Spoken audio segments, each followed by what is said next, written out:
não foi passado para vocês o esquema? Não. Aqui tem, eu mandei. Depois eu passo para vocês. Já achou? Quando você achar, você pode fazer a lista. A encíclica, a primeira encíclica do Papa, chama-se Deus Caritas Est. Né? Essa hora vai ter que hora? Redimir. Deus Caritas Est. Então, a tradução, Deus é amor.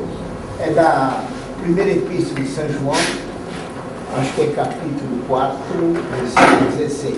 Deus é amor. Isso é citado tanto que todo mundo está farto de conhecer. Ah, que eu já achei. Obrigado, tio. Acende um sinal de tudo, escuta. Acende tudo. Como é que vai escutar sem ver? Não existe isso. Não é? Pois quando o aluno está lá no fundo, que não vê o professor, fica esticando, porque senão não escuta direito. A gente escuta com os olhos. Como é que de ver as coisas?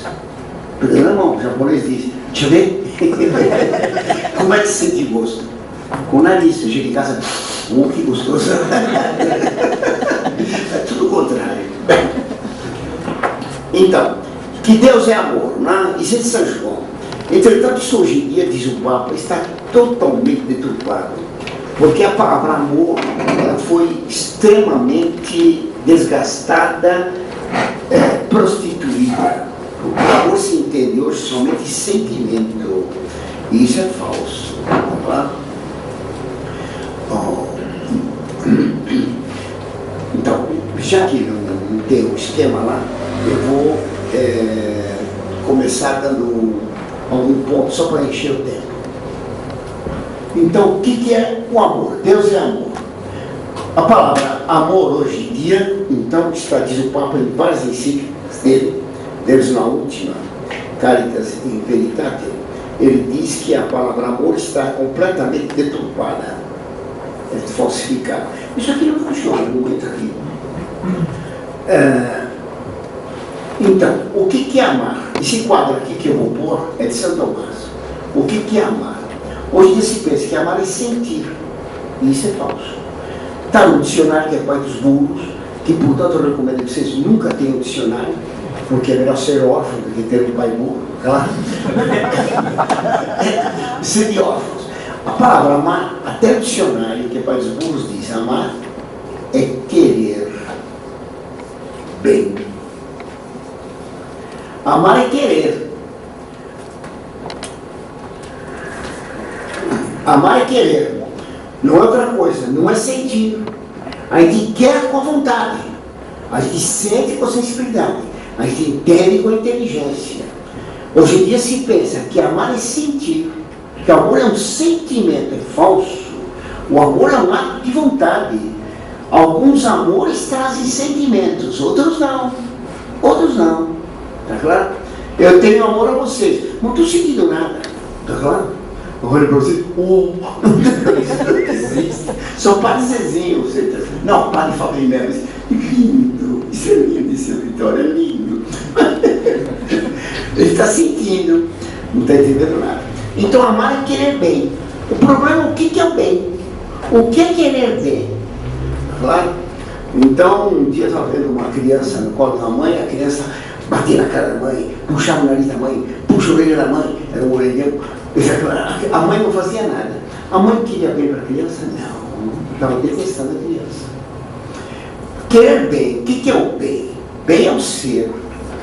Existem dois bens. Primeiro, o bem absoluto. O bem absoluto é Deus. Então, eu quero bem a alguém quando eu quero que alguém vá para o céu. Eu estou aproveitando para dar esses pontos, porque na encíclica Deus Caritas Est, o Papa não define esses problemas. Ele vai tratando como se fosse já coisa conhecida. A encíclica Deus Caritas Est, também para explicar já um preâmbulo, ela é uma encíclica dupla, tem duas partes. A parte primeira foi feita pelo cardeal, foi feita pelo Papa Ratzinger. A parte segunda era um esquema que João Paulo II tinha deixado e que os cardeais exigiram que ele pusesse junto. Então ficou uma coisa mal colocada, porque a primeira parte é como um sapato preto e outro sapato marrom. Hoje acertei, os dois são marrons. Então, não combina. Daí uma certa confusão na encíclica, nessa primeira, Deus Caritas Est. Ele fala, então, que a palavra amor está deturpada hoje em dia. Mas não explica o que é amor. Então, para compreender o que, como Deus é amor, tem que explicar isso. Deus é o bem absoluto. O que quer dizer bem absoluto?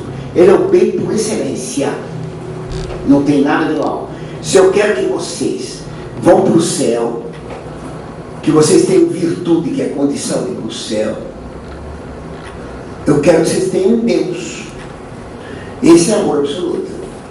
Para eu querer que vocês tenham Deus, não preciso sentir nada. Não tem sentimento.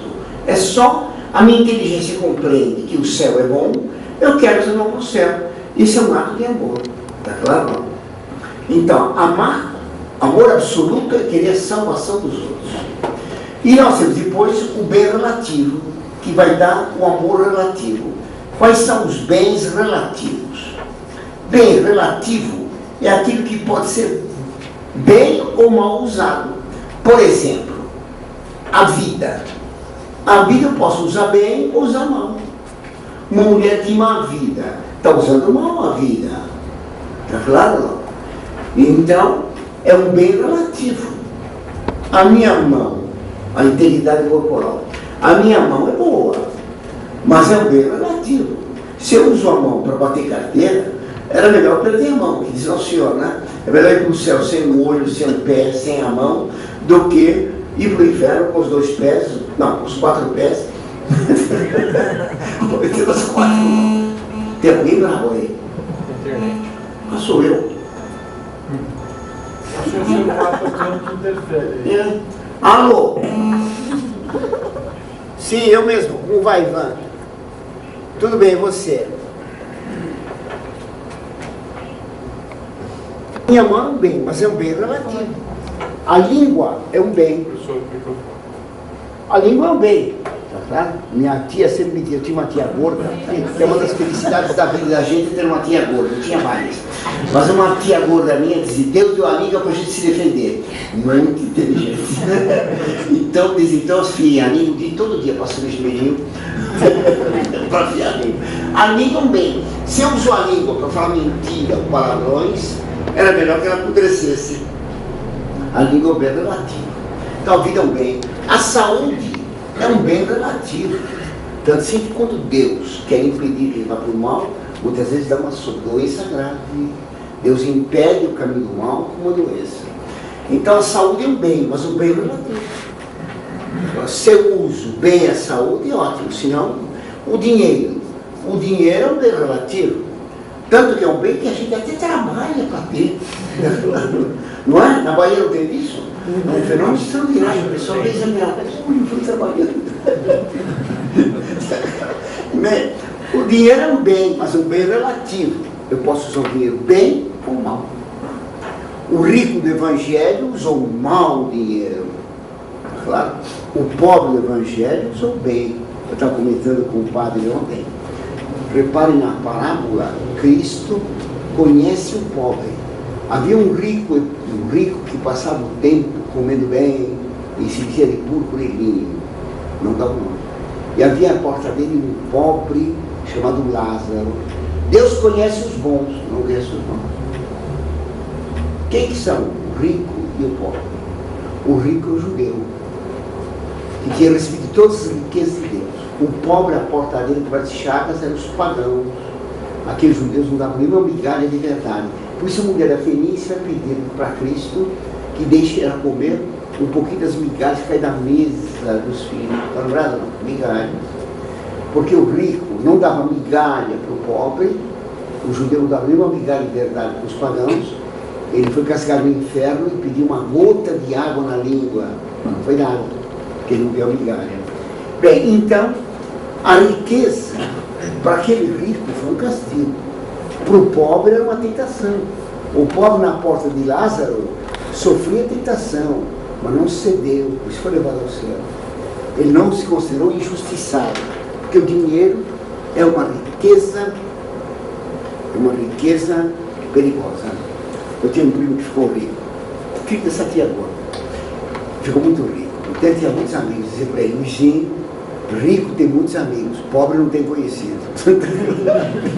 Quando ele perdeu a riqueza, perdeu todos os amigos. A riqueza é um bem relativo. O prazer é um bem. O prazer é um bem. A dor não é um bem. Se fosse um bem, ficava me dando martelada no dedão toda vez. Claro. Ninguém faz isso. Claro. Acho que tem um frio demais aqui, não tem? O senhor está debaixo aí do ar-condicionado. Diminui aí, porque. Mas não só eu estou debaixo, tem vários aqui se vestindo, se cobrindo, se acobertando, se botando pullover, casaco. Tudo bem? Então, o frio é um prazer relativo, né? No Equador, relativo. Na geladeira, muito bem. O prazer, então, bem, mas o bem é relativo. Se eu uso bem, tá bom. Se eu uso mal, tá mal. O êxito, o sucesso, é um bem relativo, claro. A fama é um bem relativo. Para o padre Marcelo Rossi, o sucesso, a fama foi um grande mal. Era melhor que ele tivesse um fracasso. Claro, não. Porque eles estão usando esse bem para o mal. Então, o contrário do amar é o odiar. O que é odiar? É querer o quê? Mal. Querer? Não. Mal não existe. O mal como coisa não existe. Por exemplo, eu tenho uma folha de papel aqui, pronto. Essa aqui. É uma folha de papel. Eu faço um furo. É um mal, estraguei a folha. Existe buraco? Se existe, dá para comprar. Não compra 5 quilos de buraco. Existe buraco? Hã? Buraco não existe. Falta papel. Se me falta o braço, é um mal. Claro? O mal não falta. Se me falta um olho, é um mal. Isso é mal. O mal não falta. E se eu tenho 3 orelhas? As 2 normais e mais uma de doutorado. Tem, agora tem, distribui muito nas faculdades. Vem essa orelha. Tem orelha doutoral aqui no meio da testa. Se eu tivesse uma terceira orelha, il faudrait que je me l'amputasse. Seria preciso que eu cortasse. Claro ou não? Por quê? Seria um mal. Mas está sobrando, está faltando. Está faltando ordem. Não tem que ter orelha no meio da testa. Então, o mal é a falta do bem. O mal é a falta do bem ou a falta da ordem. Tudo que existe é bom. Deus fez tudo. Então, veneno de cobra é bom? Bom. Cuspe da minha vizinha. Aquele jará. Era bom. Se ela não tivesse saliva na boca, estava doente. Se a cobra não tivesse aquele veneninho na boca dela, estava doente. Deus fez a cobra com veneno. Fez a minha vizinha com a saliva dela jararacal. Cuspia alguém, a pessoa morria na hora. Então, o veneno jararaca é ótimo, foi feito por Deus. Agora eu descobri que o veneno jararaca é ótimo para fazer anestesia. Não tem nenhuma contraindicação. O veneno jararaca tomando demais, tem uma única contraindicação. Morre, defunta a pessoa. É claro? O veneno da jararaca está errado na minha veia. Na boca da cobra, muito bem. Se ela não tivesse, estava doente. Então, o veneno da cobra está errado na minha... Tudo que existe é bom. Está errado no lugar. Então, mal é a falta de coisa que existia ou falta de ordem. Então, quantos ódios existem? 2. O ódio absoluto, que é querer a perda de Deus. Querer a perda de Deus. Isto é, querer que a pessoa vá para o inferno. Ou que a pessoa vive em pecado e morra em pecado. Isso é ódio absoluto. Então, o ódio absoluto é querer a perda do bem absoluto. Certo ou não? E o ódio relativo? Ódio relativo. O ódio relativo é querer a perda do bem relativo. É querer a morte. Pode querer a morte, Fidel Castro? Pode! Deve! Que ele morra já com câncer na orelha. É claro, deve ser um câncer imenso. É claro, porque ele morrendo já, Arrependido vai para o céu. Se não está arrependido, vai menos fundo do inferno. É o que disse São Tomás. Já é uma vantagem. Então, um ato de amor querer a morte dele. Ter querido a morte do Hitler quando ele nasceu era ato de virtude. Ter evitado 60 milhões de assassinatos. É claro? Vocês entenderam? Não estão tendo arrepio? Querer a morte dos outros é pecado? Não é, não. Não é, não. Nosso Senhor diz de Judas: melhor que fora que não tivesse nascido. Então nós podemos desejar a morte de alguém. Está claro? Eu quero que todos os maus morram. Está no Salmo 108. Está claro? Então, podemos desejar doença? Claro, claro. Está certo? Desejar que um grande orador criminoso, o Hitler, ficasse mudo, era ótimo. Está certo ou não? Desejar que alguém tenha um dote extraordinário que perca, é muito bom. Desejar pobreza para alguém, é ótimo. A pobreza, diz a Escritura, é má no dizer do ímpio. A pobreza não é um mal. A pobreza pode ser um bem relativo. A perda do dinheiro pode ser um bem. Se alguém tem dinheiro e está usando para o mal, é melhor que fique pobre. Está claro ou não? Assim não se corrompe. Tudo bem? Desejar a dor. Claro que pode ser muito bom. Por exemplo, a mãe leva o filho no supermercado. Quando sai, diz: mãe, roubei o chocolate. Ó. A mãe pega, dá um bofetão, fica 5 dedos na cara do garoto, pega ele pelo orelhão e leva para o caixa, devolve. Devolve o pedaço do chocolate que ele deste. O garoto fica com a orelha vermelha, os 5 dedos da mãe na cara e humilhado tem que devolver o chocolate. Porque ela prefere que o garoto tenha dor, mas vá para o céu. Ela tem amor absoluto e ódio relativo. Por isso que o pai castiga, com ódio relativo. Minha mãe tinha umas surras vermelhas, eu estava vermelha, e pá, com tamanho. Muito bom. Desejar o fracasso. Excelente. Tomara que o Lula fracasse. Ótimo. Certo? Depois, a infâmia é um mal relativo. Então aqui, etc., e aqui se tem ele. Todas as coisas são bem relativas, eu posso querer que percam. Isso é um ódio relativo. Se eu quero para vocês o bem absoluto mais o bem relativo, isso aqui é virtude. Querer que vocês vão para o céu, que vocês tenham vida longa, saúde, dinheiro, prazer, sucesso, tudo isso é bom. Isso é amor. Se eu quero que uma pessoa tenha dinheiro ou prazer e vá para o inferno, eu quero que ela peque. Eu tenho amor relativo com ódio absoluto, isso é pecado. Uma vez eu tive um aluno, ele era um menino, o pai pegava ele numa cidadezinha aqui no interior, levava ele de noite pelas ruas da cidade e dava dinheiro. Está vendo aquela vagabunda lá? Vai lá. Ele foi. Foi obrigado a casar com a vagabunda, né? Aos 27 anos ele teve infarto. O pai ficou bêbado de desespero. Perdeu-se. Então o pai queria para ele prazer com o inferno. Tinha um amor relativo e ódio absoluto. Isso aqui é pecado. Desejar que a pessoa vá para o inferno, que ela morra, etc. Isso aqui é pecado. Agora, desejar o mal relativo para ter o céu, como a mãe que bateu no filho e humilhou para que ele não roubasse mais, isso é virtude.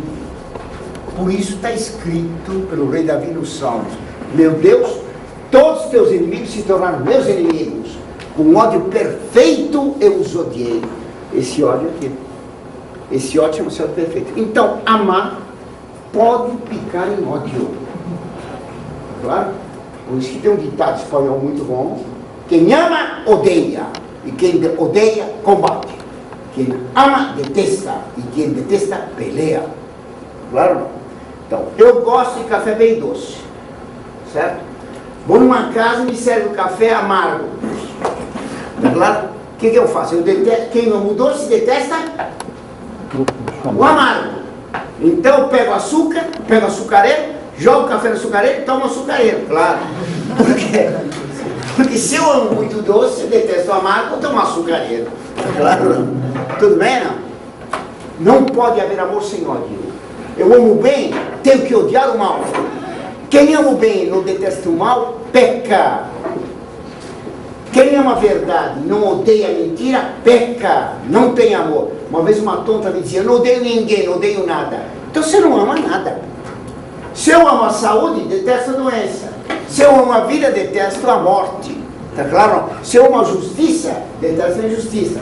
Por isso, São Gregório Magno morreu dizendo, meu Deus, eu amei a justiça e odiei a iniquidade, a injustiça.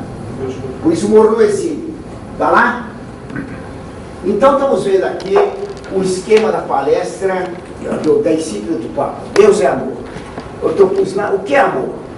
O Papa diz no número 2 da encíclica, o termo amor tornou-se hoje uma das palavras mais usadas e mesmo abusadas, a qual associam significados completamente diferentes. Amor na telenovela é sexualismo, só. Amor, para esses padres aí que fazem sermões sobre a caridade, é o dinheiro. Eles querem que todo pobre fique rico. Diz que a riqueza é uma desgraça. Mas então eles querem a desgraça dos pobres. Que é contradição. Entenderam mesmo? Não? Ou falei depressa demais, tá burrada. Hã? Se eles querem que todo pobre fique rico, e que rico é maldito, eles querem que todos os pobres fiquem malditos. É um absurdo.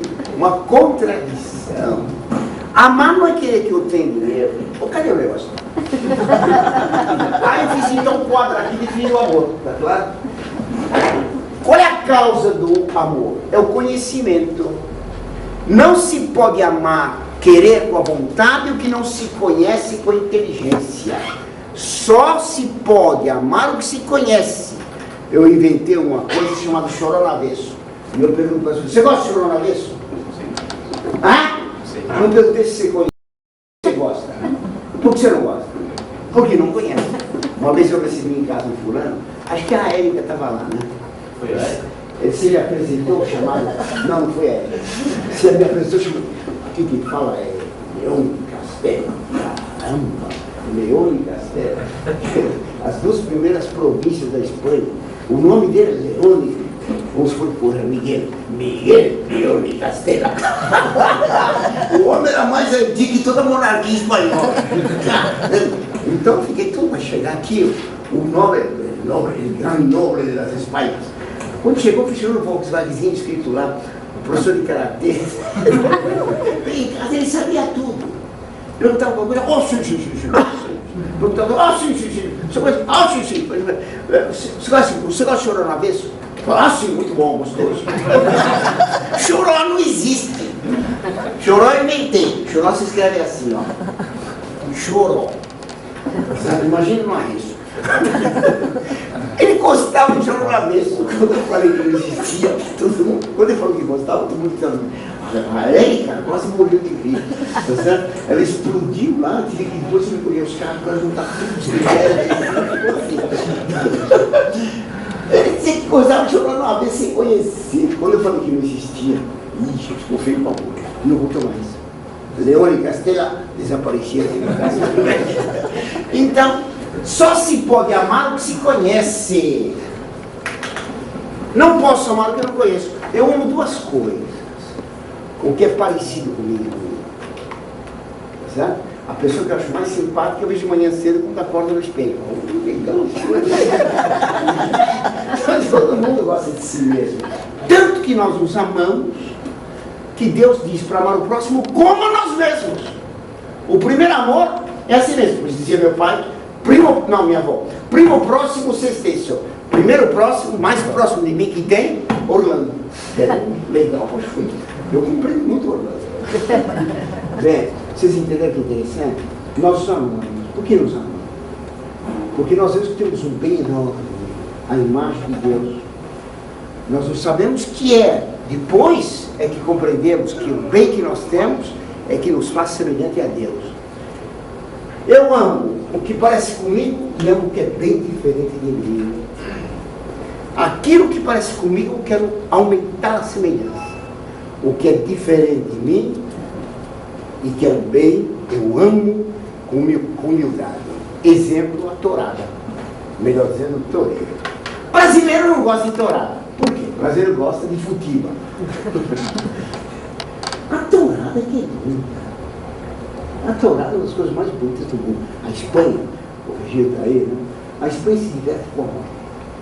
Por isso eu fiz um verso, não sei dizer isso.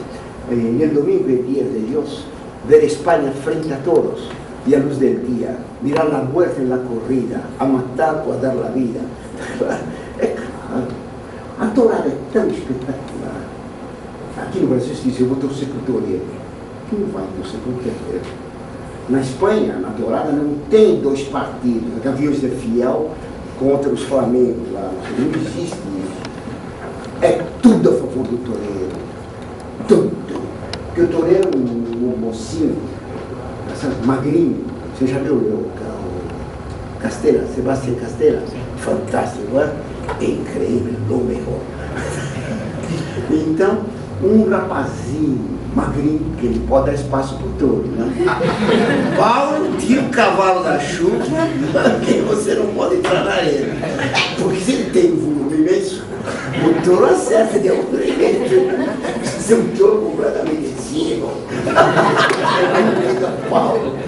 Então, o toureiro é um rapazinho geral muito magrinho. O touro pesa 600 quilos, 400 a 600 quilos. Corre que nem cachorro, daqueles que dá susto da gente quando passa no portão.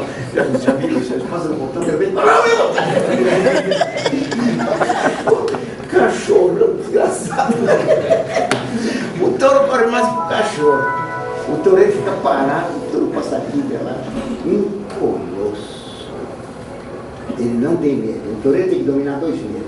O medo da vaia, da plateia, e o medo da morte. O medo moral e o medo físico. O que tem lá a luta da inteligência humana contra a brutalidade animal. E uma coisa tão espetacular, tão maravilhosa, que todo mundo fica do lado do toureiro. Eu vi um toureiro uma vez na Espanha, ele deu uns gritos do touro, ele estava cumprimentando a plateia e o touro atrás dele. Mas ele estava de olho no touro, cumprimentando, etc. Aí o touro veio de cima dele de costas. O pessoal tudo pulou. Quando ele pulou, ele passou assim, o touro passou e continuou cumprimentando. Aí todo mundo é aplauso, porque é fantástico. Essa coragem do ser humano que domina o medo, como Cristo no Horto das Oliveiras, e que sua sangue de medo, mas por amor enfrenta a morte e aceita a morte. O toureiro, ele domina o terror físico e domina o medo da vaia. Ele enfrenta, ele está colocado entre dois medos, contra a parede, os chifres do touro e a vaia, e ele vence os dois. Então é tão admirável que quando ele marcava a mata do touro, o que acontece? Ao entrar outro touro, tudo quanto é espanhol pula dentro da arena, tira o paletó, vem toureiro com o paletó. Por quê?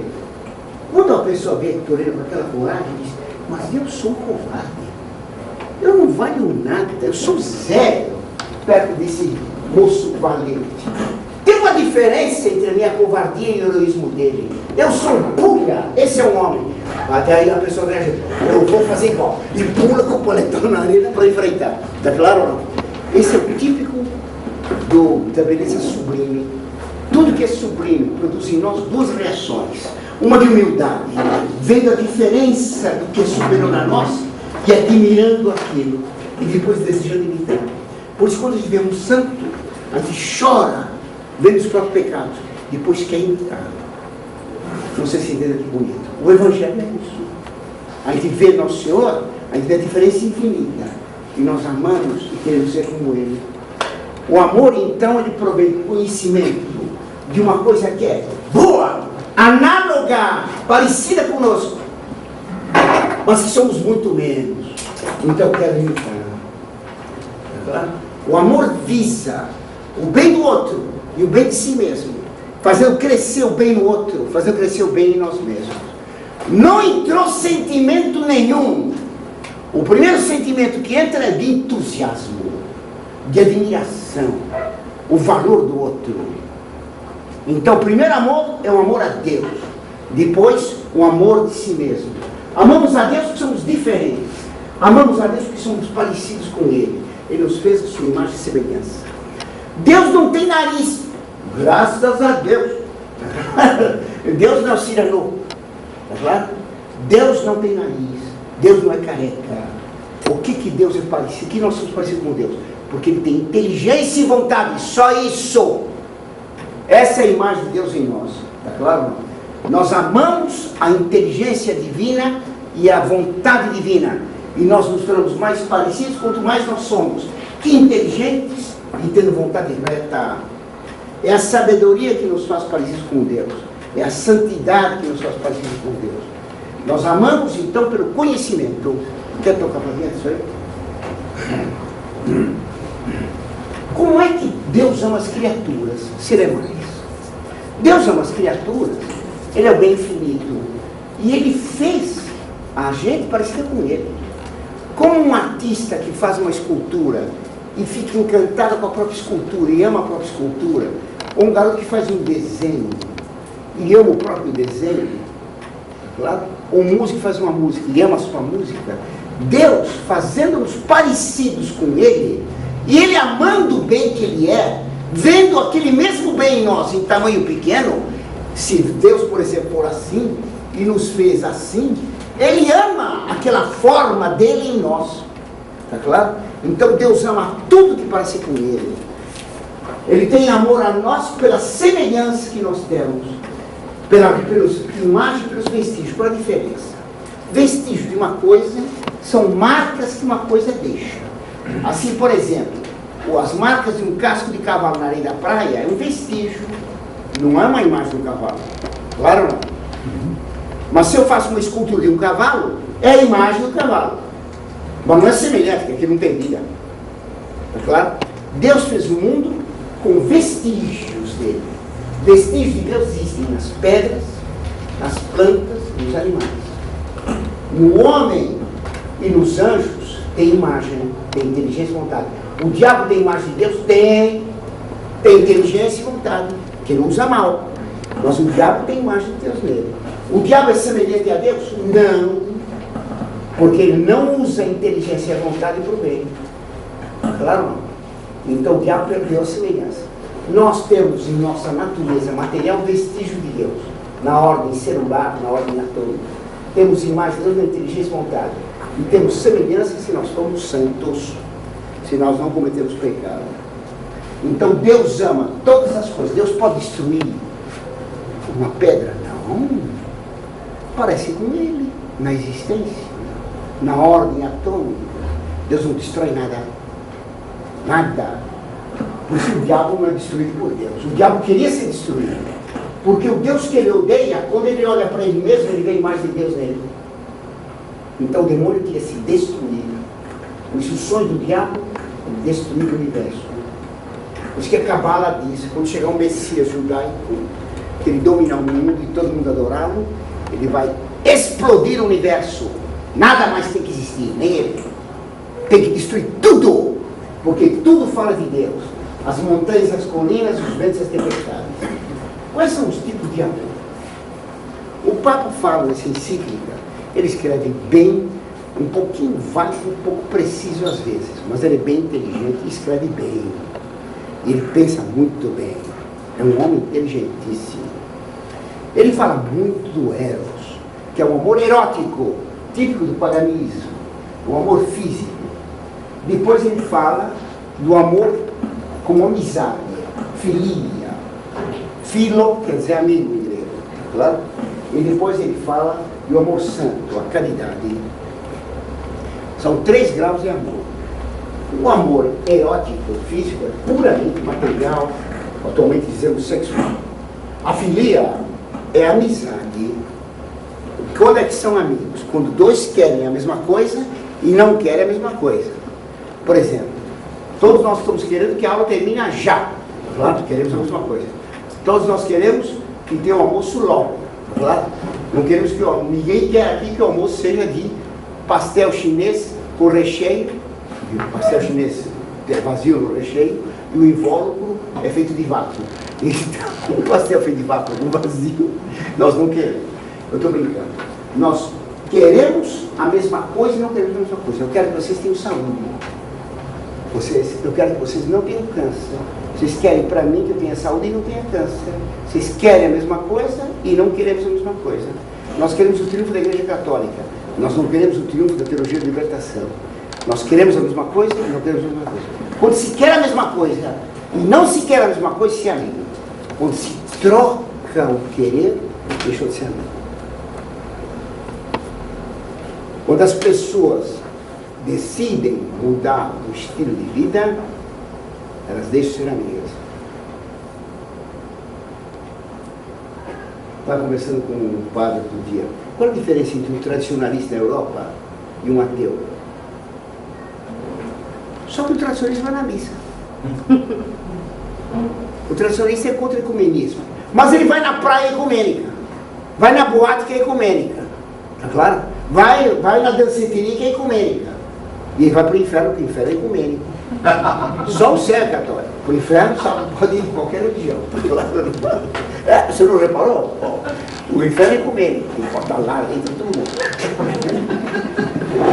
Então são 3 tipos de amor. O amor verdadeiro, a caridade, é o amor santo. Esse aqui. Querer isto acima de tudo. Com isto, se for possível. Vocês devem rezar para que eu tenha câncer na língua? Claro. Que Deus dê um câncer na língua do professor, caso ele vá dizer uma heresia. Óbvio. Que eu morra hoje. Claro. Tá certo? Eu quero que vocês morram hoje, mas não vão para o inferno. Tomara que sejam atropelados e está de graça. Aí vai direto para o céu. É a santa trombada. Um santo atropelamento.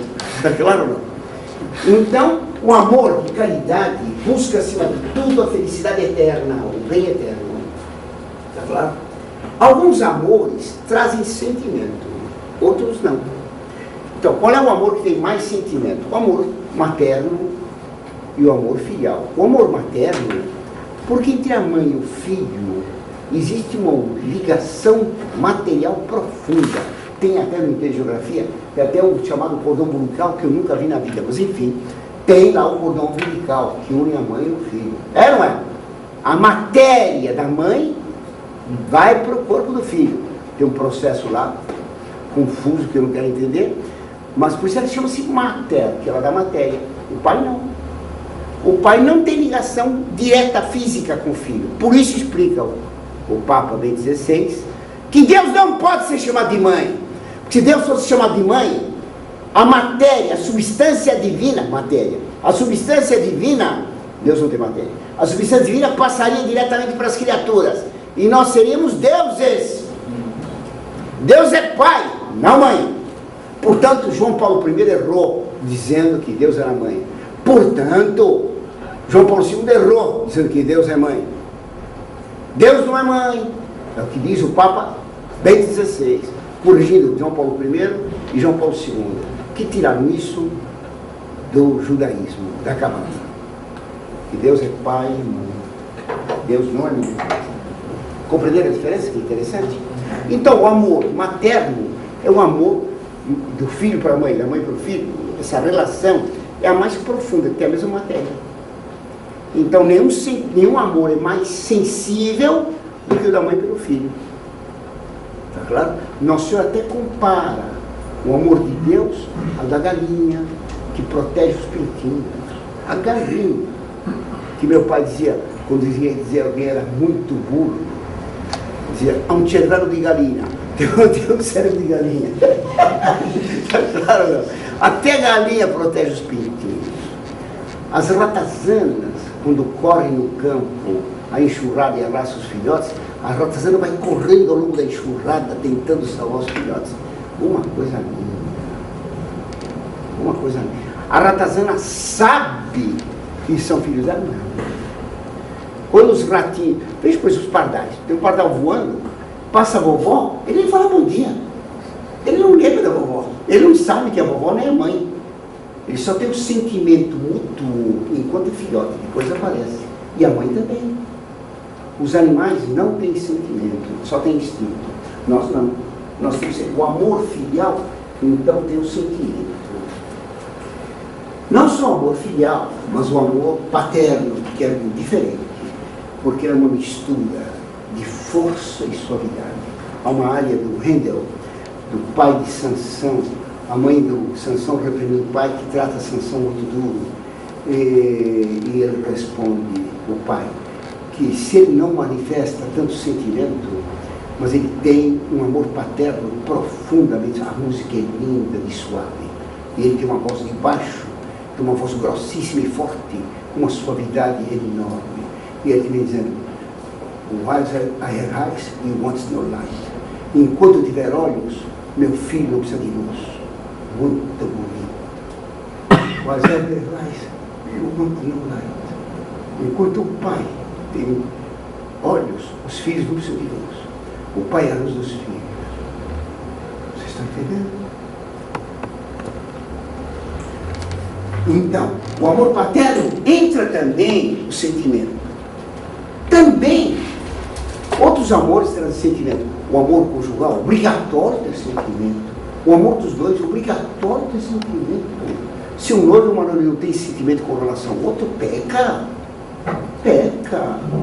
O sentimento conjugal, o sentimento daqueles que são promessi sposi, como diz bem o italiano, os prometidos, esse tem que ter sentimento. Os sentimentos podem surgir também na amizade. É um sentimento diferente. Sempre, porém, dependendo da inteligência. Sabe? O sentimento, você vê que eu sou um velho que tem o coração mole. Eu estava dizendo para um padre outro dia também. Eu sempre pedi para Deus um coração de ferro. E agora que estou velho, derreteu.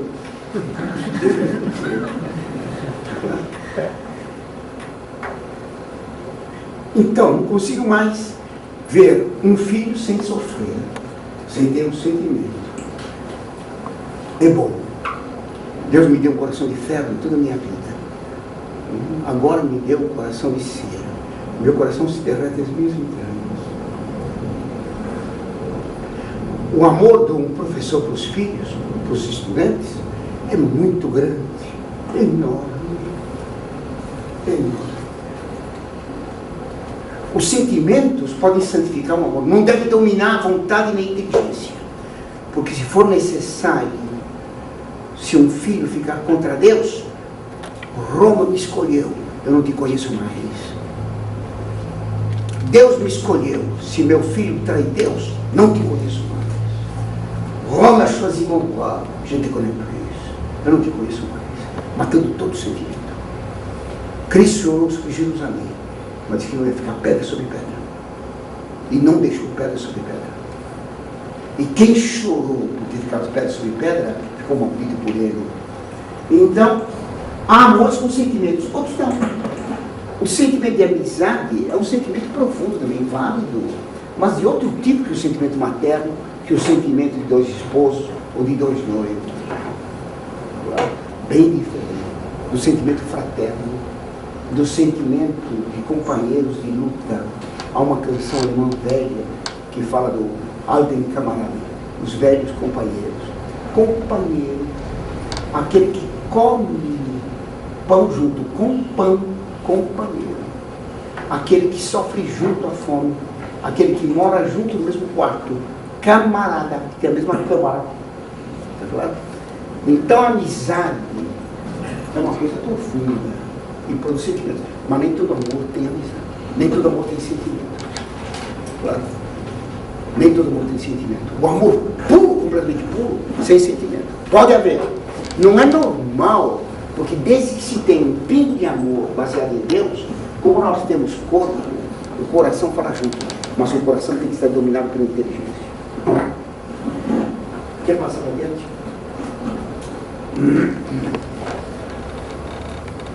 O Papa diz que o amor pagão, erótico, o amor epicurista, materialista, é um amor repreensível, um amor puramente animal, que não leva em conta o que a pessoa tem de mais elevado, que é a inteligência e a vontade. Hoje em dia, os casamentos, por si escolhe o casamento assim, pela aparência física. E aí, então, desaparece. Uma coitada que pensa que é bonita porque tem o cabelo assim, o assado, vive uma menina assim, penteando, para você vai ficar careca. Vai ficar careca, porque Deus castiga a vaidade. Tudo passa. Essas moças que se agarram na beleza que passa, não compreendem que a beleza grande é a beleza da alma, é a beleza de ser como Deus. A beleza física tem um valor muito relativo. O amor cátaro, gnóstico, é um amor dualista. Valia só a matéria até certo ponto. Depois, com o desprezo total da matéria, ele vai dar origem ao amor romântico sentimental, ao amor erótico. O Papa cita Gassendi e Descartes. Gassendi dizia que Descartes, do eu penso, logo existo, transformava o homem em anjo. E Descartes dizia de Gassendi, que era materialista, que era um animal. O homem não é nem anjo sem corpo, nem animal sem alma. A caricatura do amor, cátaro, gnóstico, padrão, diz o Papa, é a caricatura do amor que separa o corpo da alma. O nosso amor junta os dois. Tá certo? Então, eu tive notícia recentemente de um aluno meu muito bom, que está com um câncer grave. É no corpo. É claro que dói ter um estudante que vai morrer por causa de um câncer. Porque a nossa estima vai para a pessoa toda. E essa pessoa humana tem corpo e alma. O Papa condena então essa separação, ou do amor só do corpo, como que é o panteísmo e o paganismo, só do prazer, ou o amor só da alma, que é não natural, falso, gnóstico. Tá claro? O corpo vale. Por isso Nosso Senhor fez vinho bom. E a primeira coisa que ele fez foi num casamento, para mostrar que o casamento era excelente. O Papa distingue também a caridade católica da filantropia maçônica. Ele não fala a palavra maçônica, mas é isso que ele está dizendo. Da maçonaria. A maçonaria julga que deve se fazer a filantropia. Amar o homem pelo homem, como fez o Vaticano II. Claro? Que colocou o homem no centro de tudo. Amar o homem pelo homem, querer o bem do homem, é querer o bem puramente material. Por isso a maçonaria se preocupa com a distribuição de cestas de Natal, com o louvre no inverno. O cardeal de São Paulo, Dom Arnes, não era Dom Arnes ainda, foi em 1960 e pouco. Eu me lembro que numa campanha da fraternidade, ele tomou como mote da campanha uma canção do Roberto Carlos, não é certo? Isso eu me lembro bem porque naquele tempo o Roberto Carlos estava famosíssimo. Uma menina chegou para mim um dia assim, com uma cara de tragédia. Disse, quem? O senhor sabe, eu soube hoje. O Roberto teve um pé na mesa. Eu falei, ele só tem 3.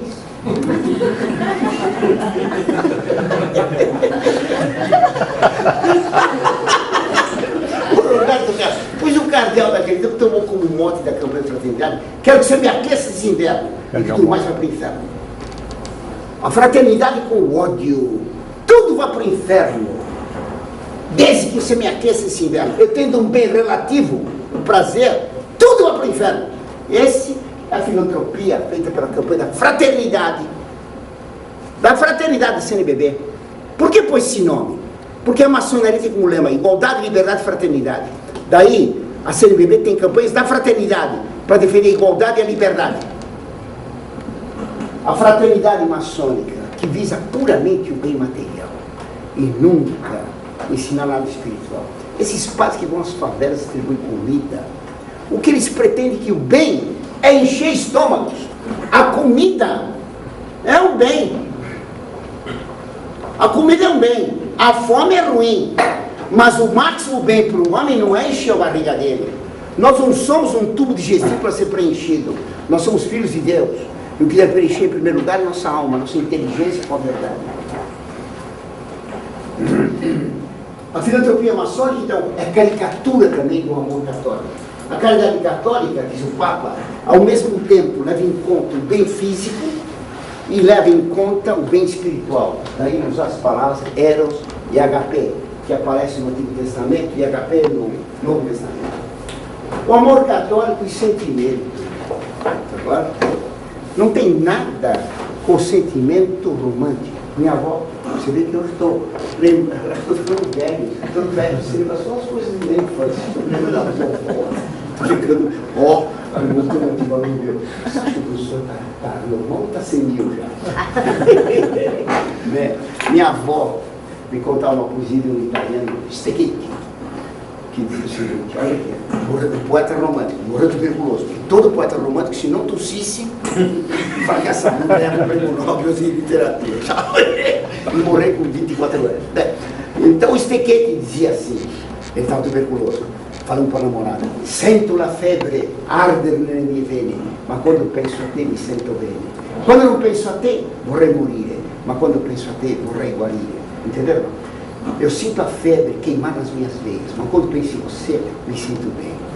Sabe? Quando eu penso em você, eu queria sarar. Quando não penso em você, eu queria morrer. O nome dela era cafeaspirina, né? Melhorar. Por que eu fiz isso?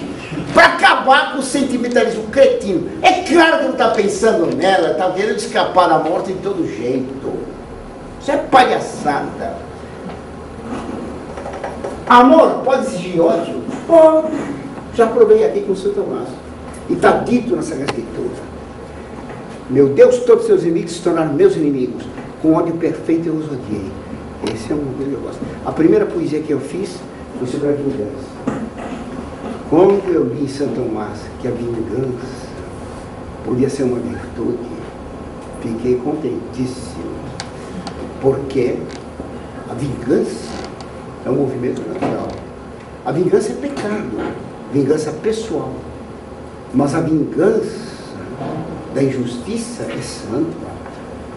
Dr. Carlos é juiz. Quando ele condena um ladrão ou alguém, ele está vingando a injustiça. Aquela vingança produz alegria. Cada criminoso que passa pela comissão de ética e sai com a coroa de santinho no céu, tudo assim, aquilo revolta, porque a justiça exige a vingança. Está claro? Por isso que a primeira vez que escrevi dizia, vinguemos Deus. É preciso vingar Deus. E diz Santo Tomás, quem não quer vingar Deus, não tem virtude. Existe a virtude da vingança de Deus. Eu quero que todos os inimigos de Deus pereçam, que todos eles sejam derrotados. Por isso diz o Salmo 108, meu Deus, coloca um demônio ao lado dele, que a posteridade dele não se perpetue, que ele morra e vá para o inferno se for necessário, mas tem que vingar a tua santidade. Claro, essas últimas palavras não estão no Salmo. Salmo 108, recomendo. Claro, querer vingar a Deus é muito certo? Por isso Nosso Senhor diz, agora, quem não tem um manto, quem não tem uma espada, vem do manto e compre uma. São Pedro disse, tem duas. Nosso Senhor falou, é suficiente. E mandou guardar. Cristo não pertencia à campanha pelo desarmamento. Pedro foi na barca com as duas espadas. Deve-se amar a Deus e ao próximo por causa de Deus. Eu não devo ter estima por esses dois meus amigos de fora, porque ele tem bigodinho, tem óculos. Isso é uma besteira, porque tem dinheiro, porque é famoso. Deve-se amar a pessoa vendo a imagem de Deus nela. Cada um de nós tem uma fotografia de Deus na alma, que se manifesta nos olhos, que se manifesta no temperamento, na personalidade, no bem que cada um tem na alma. Não existe, já dizia Napoleão, que era um bandido, e minha bete que recebe aquele chose. Não há animal que não sirva para alguma coisa. Até o general Junot serviu para ele. O Junot era uma bestia. Ai meu Deus. Depois quando eu tomar uma batalha de Junot, você vê que besta. Foi que invadiu Portugal, você percebeu. Ai. Uma vez, já contando rápido, Napoleão cercou os russos e deixou só uma porta de fuga. E colocou a 30 quilômetros o Junot com 30 mil soldados. Os russos saíram com aquela única porta de fuga e saíram correndo, largando tudo que tinha. Fuzil, estilingue, dentadura. O Junot ficou esperando 30 quilômetros. Eles chegaram lá com a língua de fora. Bastava o Junot pegar pela língua, dar um nó e estava tudo preso. Deixou passar. Não percebeu que era compreender os russos. Tá claro? Bem, então não há besta que sirva para alguma coisa. Gente, todos nós temos alguma coisa de um valor imenso. A nossa alma é tão parecida com Deus que Nosso Senhor morreu por essa alma. Um bêbado que está lá fora na calçada, Deus morreu na cruz para tentar salvar a alma daquele, resgatar aquela alma perdida. Porque a alma dele parece com Deus de tal maneira que se aparecesse para nós a alma de alguém, apagava o sol, de tal maneira brilhante. Nosso Senhor, Ele tem um amor infinito pela nossa alma, que tem uma beleza inigualável. E por isso o pecado tem uma malícia inigualável. Se minha alma é espetacularmente bela e eu cometo um pecado mortal, eu a sujei. Quem tem um quadro extremamente valioso, passa tinta borrando tudo, comete um grande crime. Quanto mais vale o quadro. Claro não. Pois Deus pintou o rosto dele na nossa alma. E essa pintura é mais bela do que o universo inteiro. Por isso que Nosso Senhor morreu por cada um de nós. Por isso eu devo amar qualquer um. Qualquer menino, por mais miserável que seja, qualquer meninazinha, por mais tonta que seja, ela tem uma parecida com Deus, Nosso Senhor. E nós devemos amar essa alma para que ele vá para o céu. Então o amor de Deus leva a amar o próximo por causa de Deus. Então Deus é amor, como dizem os padres, Deus é amor! E se entende que Deus ama a gente como o namorado ou a namorada. Essa é uma prostituição do amor de Deus. Como também nós não devemos amar uns aos outros dessa maneira suja, prostituída. Devo amar por causa de Deus. Se eu dou uma esmola para alguém só por pena material, tem um valor natural. Se eu dou uma esmola porque aquela alma é parecida com Deus e eu quero ajudar para ele viver mais e louvar a Deus melhor, aí então sim é caridade. Senão não. Senão não. É filantropia maçônica. Toca para dentro. O Papa diz na encíclica que no início não há uma doutrina, há uma presença. Cristo é uma presença. Não é verdade? Nosso Senhor disse para os apóstolos e ensinar a presença. Um resto aí em Martin Buber, que falei ontem à noite. Não é verdade. Nosso Senhor disse aos apóstolos e ensinar. Nós não encontramos com Cristo pessoalmente. Nós encontramos com a verdade.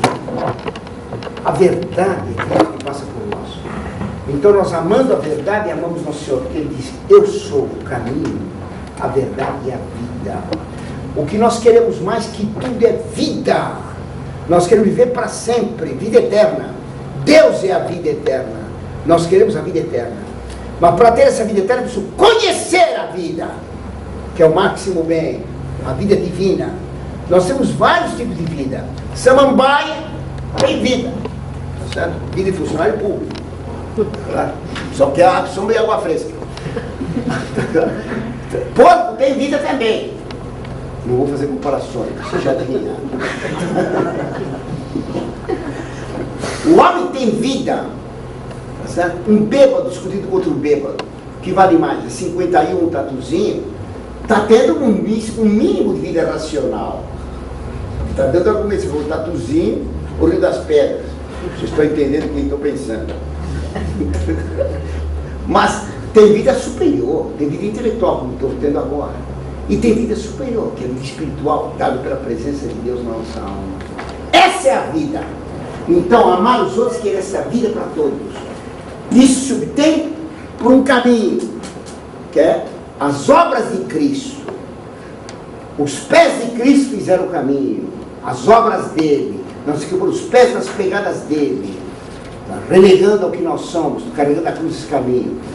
Aprendendo a verdade para chegar à vida. Eu sou o caminho, a verdade e a vida eterna.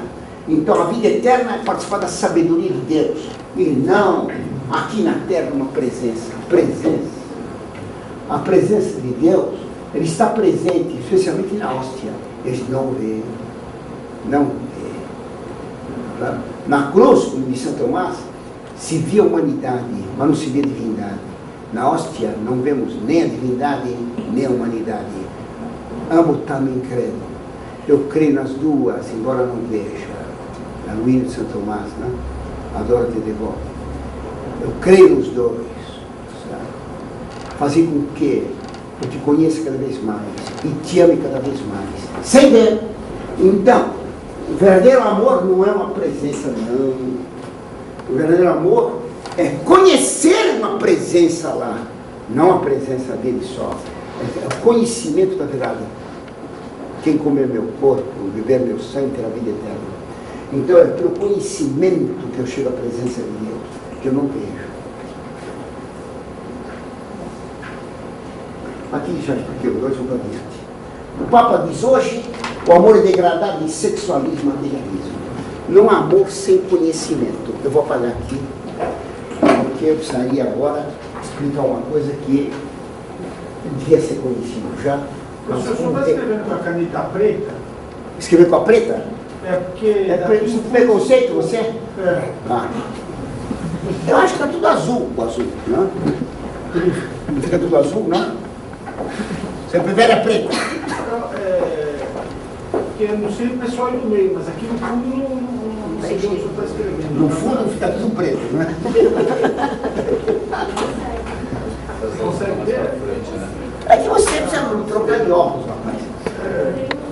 É a idade, então. Mas o vestido de uma louça não é para o aluno ler. O aluno presta atenção só. Quando eu expliquei que o aluno está distraído, uma técnica para fazer isso, que chama a atenção do aluno, você vai na lousa, então, todo mundo, o que ele vai escrever? Faz só um rabisco.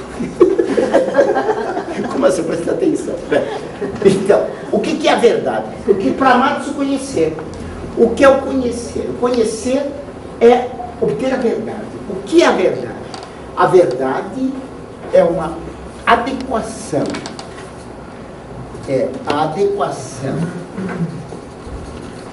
da ideia ao objeto conhecido. Então aqui tem o Zé. Zé tem ideia de um objeto. Ideia de Zé sobre o objeto cachorro. Aqui tem o cachorro. Cachorro. Esse cachorro é o objeto conhecido. Quando o Zé tem na inteligência dele a fotografia clara do cachorro, a ideia, não a imagem, a ideia do cachorro, essa correspondência entre a ideia e objeto conhecido, essa aqui é a verdade. Verdade é a correspondência entre a ideia e o objeto. Claro? Você me quer passar sua máquina de fotografia? Você não me deu sapato. Você pediu a máquina? Isso, portanto, a ideia que eu tenho de máquina é perfeita. Se nós tivéssemos duas ideias diferentes, ele não me dava máquina. É claro? Eu estava um objeto qualquer. Uma vez eu tentei explicar. Então, a verdade é uma. Uma vez eu explicava isso para um jornalista, eu não entendia de jeito nenhum. Quando ele viu o xadrez que era na minha casa, falou: "Você joga xadrez?" Eu jogo. "Vamos jogar?" Eu falei: "Vamos." Então, ele ficou com as pretas, eu ficava com as brancas. Quando ele disse assim, e ele começou a jogar. Ele começou com as pretas, quer dizer, não sabia jogar. Ele começou a jogar. Ele mexeu um peão, eu peguei o meu cavalo, joguei nas peças dele. Falei: "O que você está fazendo? Você não mandou jogar?" Eu joguei. Se cada um tem uma ideia da realidade, uma ideia diferente, como diz a democracia hoje, cada um tem uma ideia. Dá para jogar xadrez? Não. Não, se eu tenho uma ideia de peça de xadrez, eu sei qual é o rei, a rainha, qual é o cavalo, aquele que tem cara de deputado, não é isso? Tá certo ou não? Cada um tem uma ideia, mas se cada um tem uma ideia, eu vejo o cavalo como couve-flor, com massinha feita. Cadê o André? Não está aí, né? Deveria ter uma receita para fazer bolinho de couve-flor, uma delícia. Então vou ver o cavalo como bolinho de couve-flor, vou morder o cavalo. Se cada um vê de um jeito, todo mundo para jogar tem a mesma ideia. Só o Garrincha que não sabe de que lado estava. O resto todo mundo sabe de que lado estava. Que o gol é daqui, o gol é lá. Está entendendo? Deu para entender? Nós conhecemos a realidade, a verdade é uma só. A verdade é una. Ela é universal. Vale para todos os lugares, em todos os tempos. 1 mais 1, 2, há muito tempo. Não vai evoluir. Pela evolução, 1 mais 1 agora já é 2,45. Não tem isso. Nem Israel, 1 mais 1 continua 2, apesar dos juros. No tempo de Moisés, 1 mais 1 era 2. E assim sempre. A verdade é sempre a mesma. No tempo e no espaço, ela é universal. Ela é imutável, nunca muda. E depende do objeto. Não depende de mim. Não depende do sujeito conhecedor. Depende do objeto. Não é o Zé que produz o cachorro. Mas o cachorro produz na inteligência do Zé a ideia de cachorro. A verdade vem do cachorro para a inteligência. Tá claro? A verdade vem do objeto para nós, a verdade é objetiva.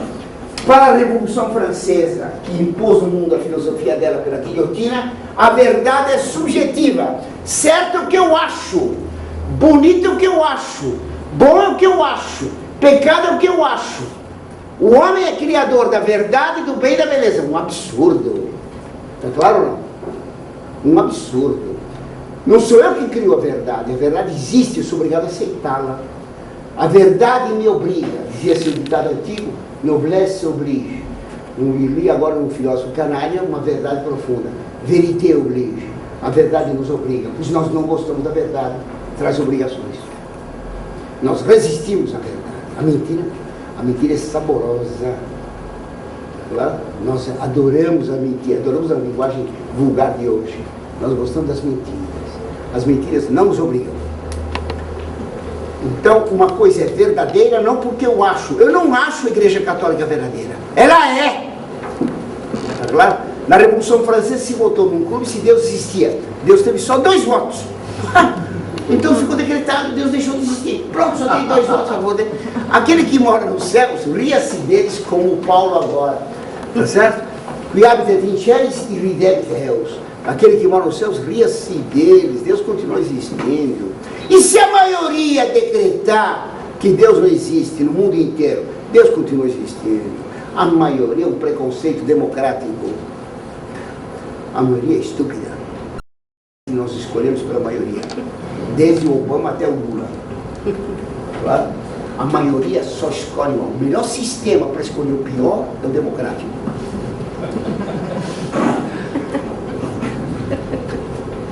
Hoje, diz o Papa, há uma degradação do amor.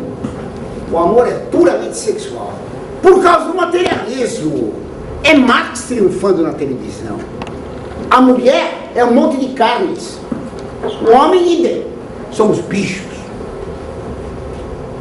É ver o homem pelo que é mais baixo, pelo que é mais degradado no homem, pela animalidade.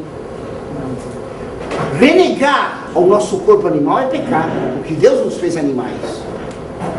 Nós não podemos renegar nosso corpo, por isso nós comemos, por isso nos casamos. O casamento é para ter filhos pelo corpo, no qual Deus põe uma alma imortal. O casamento é feito não para pôr um filho físico no mundo, mas para depois educá-lo, para depois santificá-lo. O casamento é feito para colonizar o céu. Claro? Deus queria que todos fossem apóstolos. Como nem todos podem ser, ele faz os filhos parecidos com os pais, para facilitar o apostolado dos pais com os filhos. Claro? E o apostolado é um exemplo. A maior parte dos meus alunos conta que só ficou católico porque tive uma avó que rezava, ou a mãe que viu rezando de manhã cedo, de joelho. Hoje a degradação do amor é puramente sexual. Quem passa para dentro de isso tudo lá em cima. As coisas que eu vou pôr na pedra, que eu tenho que explicar para tornar mais claro. O início é um encontro. Ao início de ser cristão não há uma decisão ética ou uma grande ideia. Só tem uma grande ideia. Já foi isso aí, né? Só tem uma grande ideia. O que converte as pessoas é o argumento. É o argumento. O argumento não é uma demonstração. É como a rede que pega o peixe. Não é o anzol que pega o peixe. Porque o anzol oferece comida e mata. Cristo fez de Pedro pescador, que pega o peixe vivo com cuidado na rede da argumentação. A encarnação do Verbo é a redenção pelo amor. Cristo é a sabedoria de Deus, a verdade do Filho de Deus. Cristo é a ideia. Deus tem ideia de si mesmo. Aqui tem a ideia que Deus tem de si mesmo. Essa ideia que Deus tem de si mesmo, essa é o Verbo, a sabedoria de Deus. A ideia de Deus, a sabedoria de Deus que se encarnou em Jesus Cristo. Cristo é a segunda pessoa da Santa Trindade, o Verbo de Deus, o Filho, que se encarnou para salvar a nossa vida. Ele morreu por nós. Eu estava discutindo com esse padre Joãozinho, e ele diz lá que ele dizia em certo momento, não me lembro mais, de que pode ter santidade dos protestantes. Não pode. Não pode. Está na Sagrada Escritura. Ninguém pode agradar a Deus sem a fé. Não se pode agradar a Deus sem conhecimento. Não se pode ter amor sem conhecimento. Não pode amar chorão no avesso.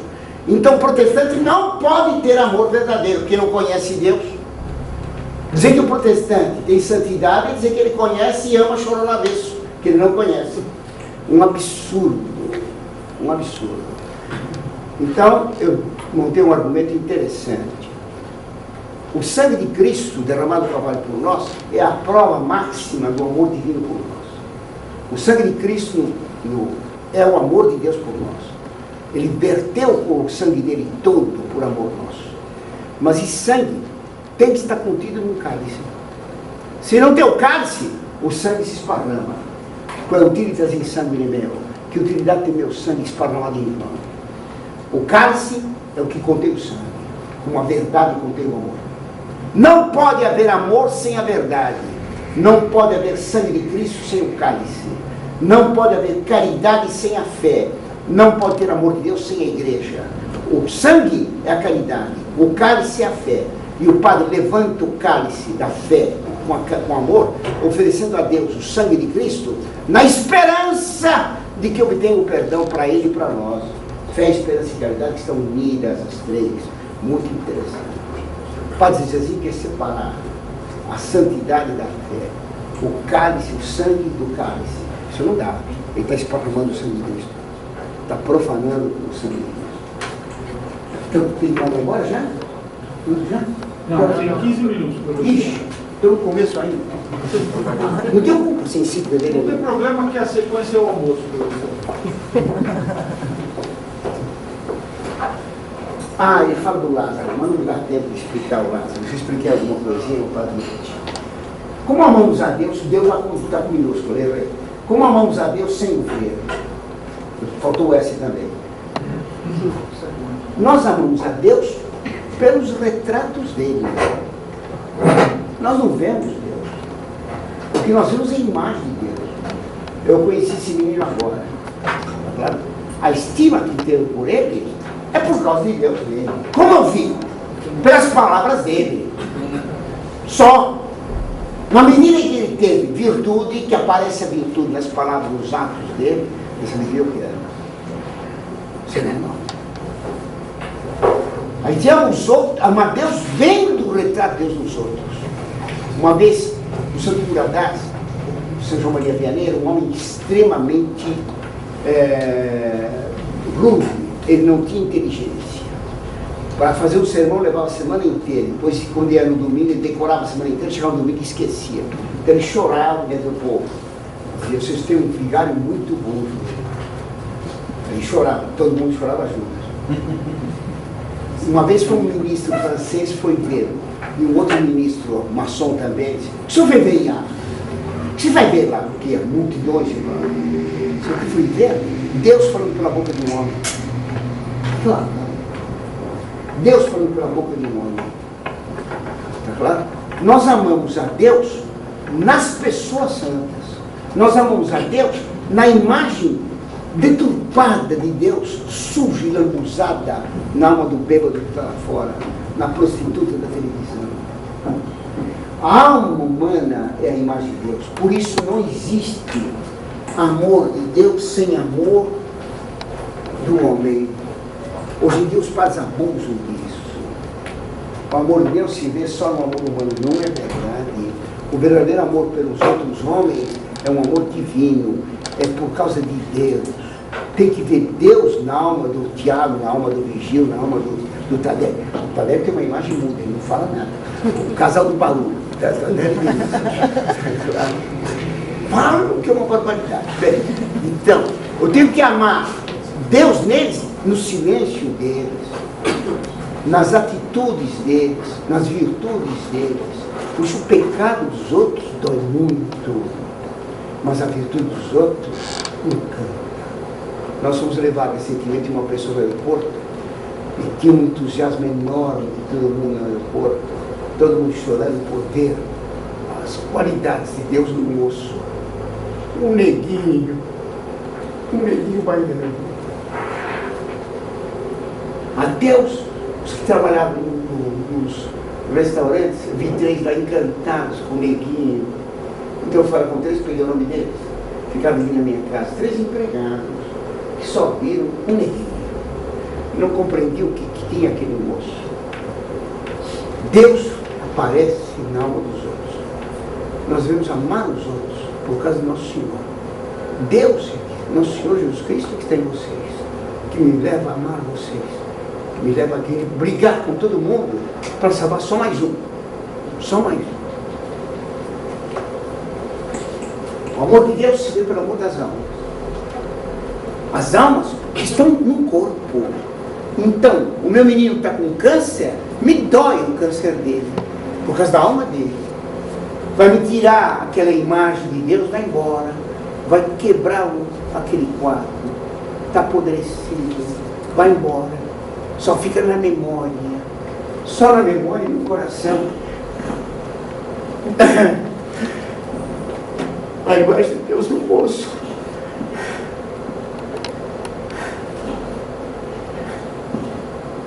A gente ama a Deus amando os outros, mas não amando o que os outros têm de matéria, o aspecto, a riqueza.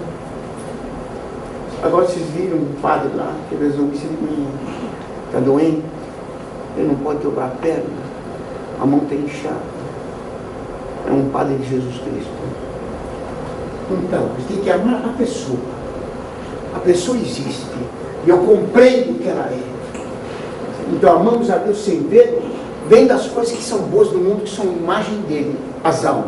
Segundo, vem dos vestígios de Deus, nas coisas belas que ele fez, na natureza. O mundo é uma escada de Jacó, conhece isso, não?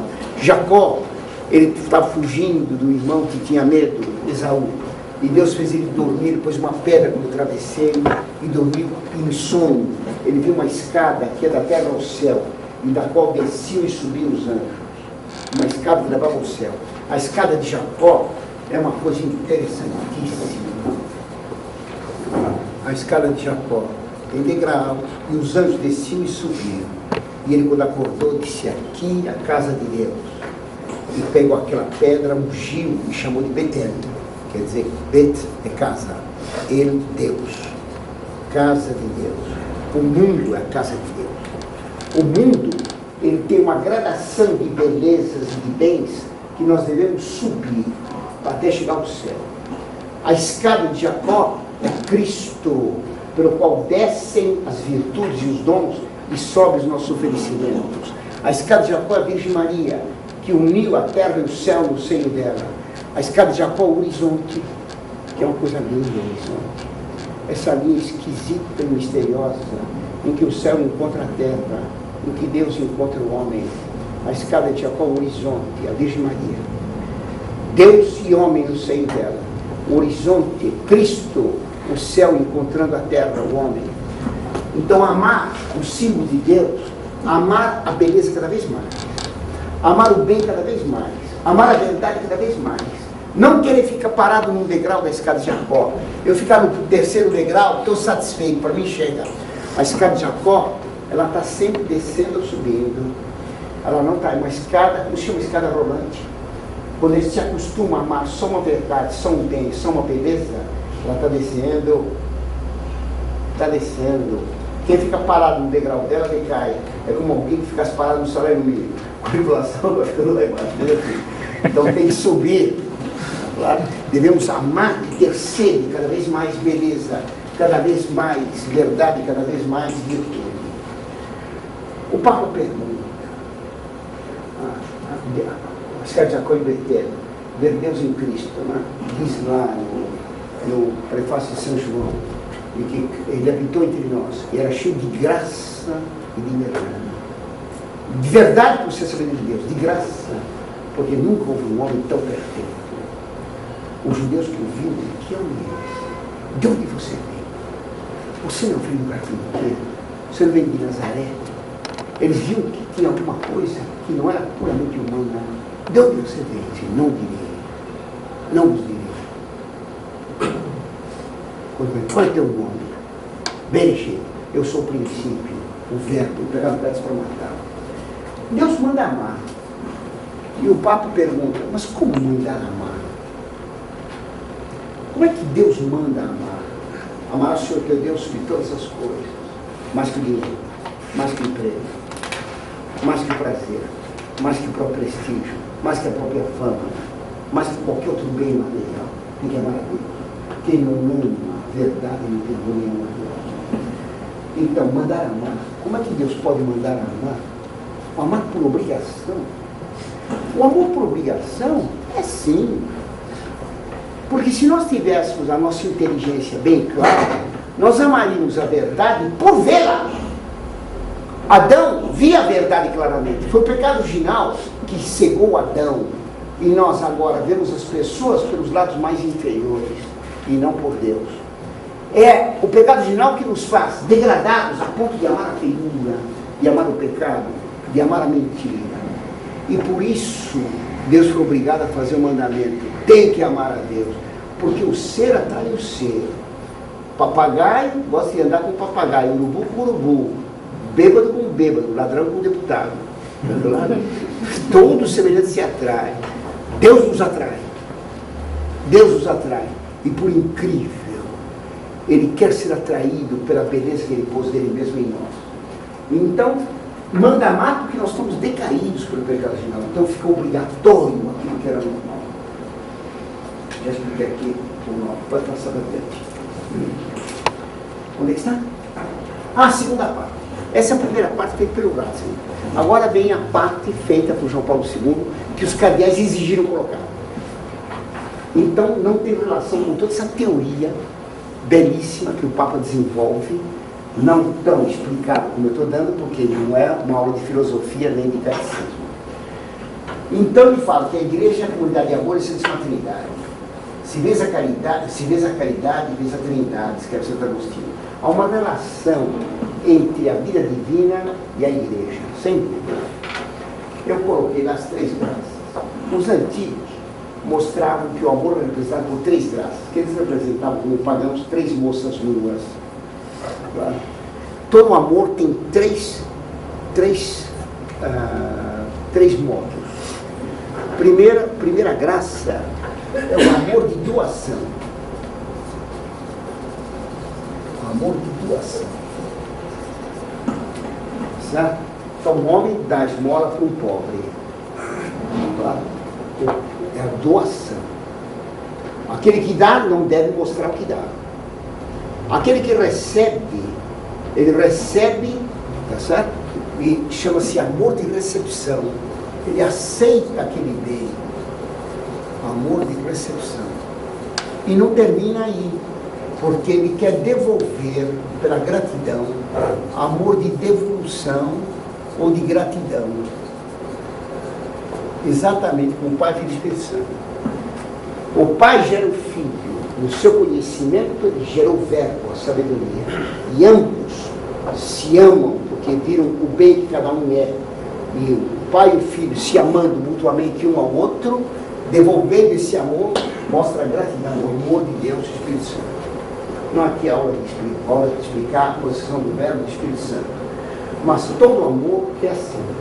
Não, estou dando aula. Estou dando alguma coisa. Vocês recebem. Vocês querem porque veem que é o bem. E vocês ficam gratos. Completou o ciclo. Não existe amor sem entrega de alma. Não existe amor sem a aceitação do bem. Não existe amor sem devolução do bem. Por isso nós recebemos todo o bem de Deus. Nós agradecemos a Deus e queremos fazer alguma coisa por Deus. Deus morreu no Calvário. Eu quero morrer por Ele. Por isso tem a consagração e tem o ofertório, que o padre oferece pão e vinho, e aí tem que oferecer para Deus a própria vida. Vós morreis por mim, Senhor Jesus, quero morrer por vós. Como disse Pierre d'Auvergne, morrendo na cruzada, atravessado por flechas. Senhor Jesus, vós morreis por mim, quero morrer por vós. Tá claro? E quer devolver algo por Deus. Uma vez um cruzado, Gerard Davenio, ele foi preso pelos turcos, foi posto na cruz, quando o Gerard Davenio foi atacar a sua, puseram ele na cruz, numa cruz, nas muralhas. Então os cristãos se aproximaram e não queriam atacar, porque as primeiras flechas Iam pegar num cavaleiro cristão, que era muito amigo de todos. Então os turcos riam dos cristãos, desafiavam que atacassem. Quando o Bunhão se aproximou das muralhas e gritou para o cruzado lá, que estava sofrendo muito pendurado na cruz, estava morrendo, e disse para ele: a cidade pertence a Cristo, ainda que te custe a vida, nós vamos atacar. Então morre como um cavaleiro cristão. O outro agradeceu e disse: eu não tenho mais nada, só deixo uma espada. Dê minha espada para um cavaleiro valente, para que depois da morte eu continue lutando por Cristo. Muito bom. Os turcos ficaram tão admirados que soltaram Gerard Averna, e ele continuou vivo. Tá claro? De tal maneira viram esse ato lindíssimo de amor. Deus te dá, o cruzado que devolve a vida, e devolve de tal maneira que mesmo depois da morte eu quero continuar lutando por ele, porque quem ama detesta, quem detesta combate. Então, a fé e a caridade são entrelaçadas. Não pode haver fé sem caridade. O Papa João Paulo II falava aqui de caridade e justiça. O Papa Bento XVI mudou um tanto. Então ele vai torcer um pouquinho a coisa. Fala-se muito, em tempo de Paulo VI, na diaconia, no serviço, que os primeiros diáconos distribuíam comida para os pobres.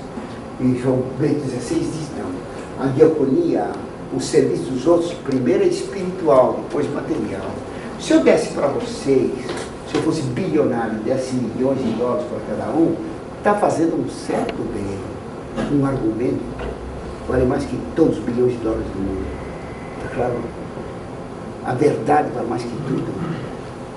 O grande bem é espiritual, não é material. Anunciando a verdade é que a igreja faz o bem, ministrando os sacramentos, exercendo a caridade espiritual, de 16 salienta.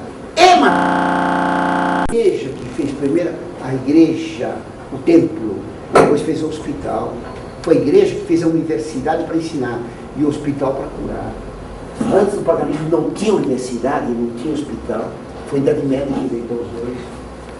Caridade e justiça. A justiça manda dar a cada um o que é seu, mas a caridade manda mais. A caridade manda dar o que não é do outro. Eu sou obrigado a dar uma aula, não como professor de colégio estadual. Tocou a campainha, acabou, não explico mais nada. Não como professor que conhece os alunos pelo número, tem que conhecer pelo nome, como Deus os conhece pelo nome. Não basta ensinar a verdade obrigatória, tem que fazer a caridade que ultrapassa a justiça. Não dá só o que o aluno tem direito, mas tem que dar tudo, porque nós somos vendo tudo. Ele fala aqui do princípio de subsidiariedade.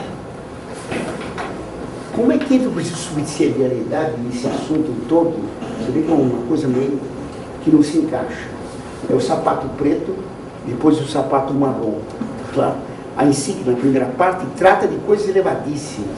Agora vem com o princípio de subsidiariedade na questão da justiça e da caridade. É um assunto que não está bem imbricado. No teu caso, para seguir encíclica, o que quer dizer princípio de subsidiariedade? Vocês conhecem o papai que faz a lição para as crianças? Conhecem, né? O papai faz toda a lição. A criança fica assistindo, chega em casa. Que nota eu tive? 10. 10. Quando vai na prova, o garoto vai lá e não está o papai ao lado. Nota 0. O pai ajudou o filho ou prejudicou? Prejudicou. Porque ele violou o princípio de subsidiariedade.